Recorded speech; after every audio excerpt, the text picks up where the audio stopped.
Good afternoon po, good morning po mga kababayan, ma'am sir. This is Jam, the Filipino channel, ang inyong pong lingkod. So today is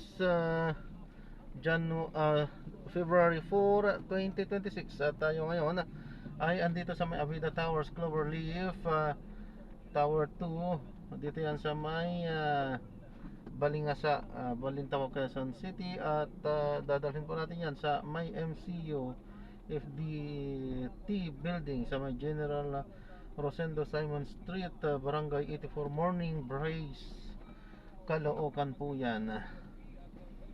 Okay po, magbabalik po tayo mamaya konti po. Pag nakuha na po natin sila, disclaimer lamang po ang content po natin ay kalsada at hindi ang passengers. Kaya naman, sakasakali mo po na may marinig kayo mga pangalan ng lugar, pangalan ng tao, pangalan ng organizations, government o private man yan, ay wala pong kinalaman ang channel na ito at wala pong pinapatungkulan. Lahat po ng pinag-uusapan dito ay pawang dito lamang po yan sa loob at wala pong pinapatungkulan sa labas. Okay po, magbabalik po tayo mamayang unti pag nakuha na po natin sila. So tala, makinig tayo ng mga nagbabagang walita at talakayan habang tayo ay pupunta doon sa ating pick up area.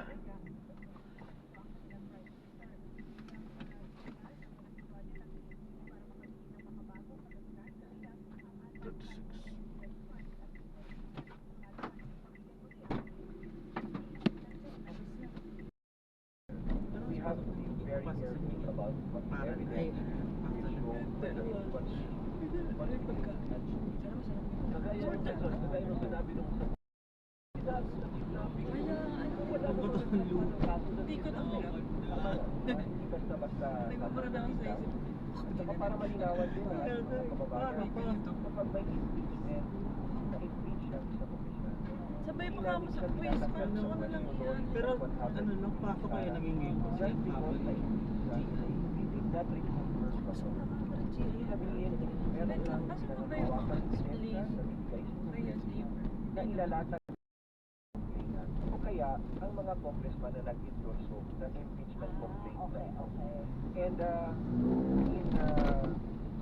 if ever the impeachment will progress at nakagawin ito sa Senado, the burden of proof will be the prosecutors who will present the evidence para ito ay assess ng ating mga senador. Sa may overpass at pa ngayon po ang kayo buboto, papasok. dapat ba matanggal o dapat manatili ang mataas na opisyal.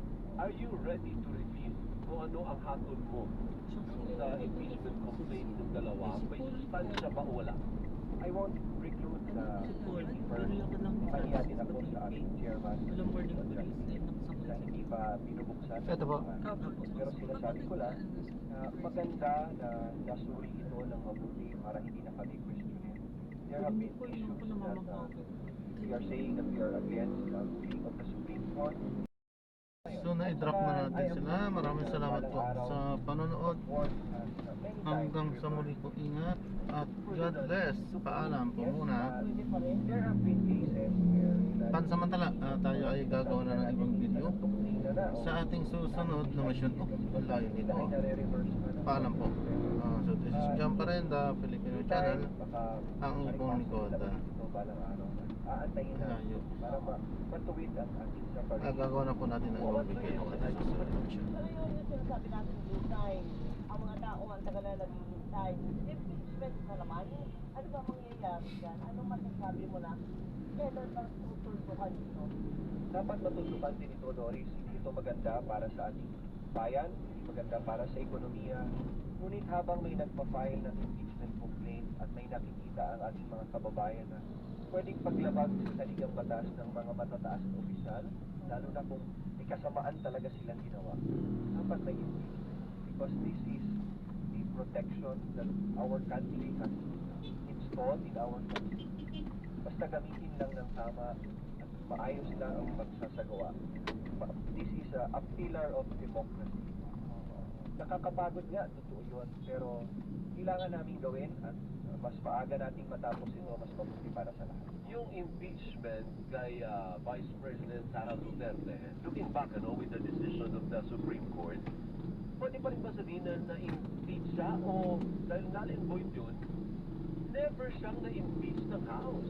Sabi ng Korte Suprema, void ang aming ang 1/3 impeachment complaint. So never siya na-impeach. Technically speaking, although paniwala ng mga mambabatas doon, ini-impeach ka na. Pero never siya Kapag na-impeach. yung tinatanong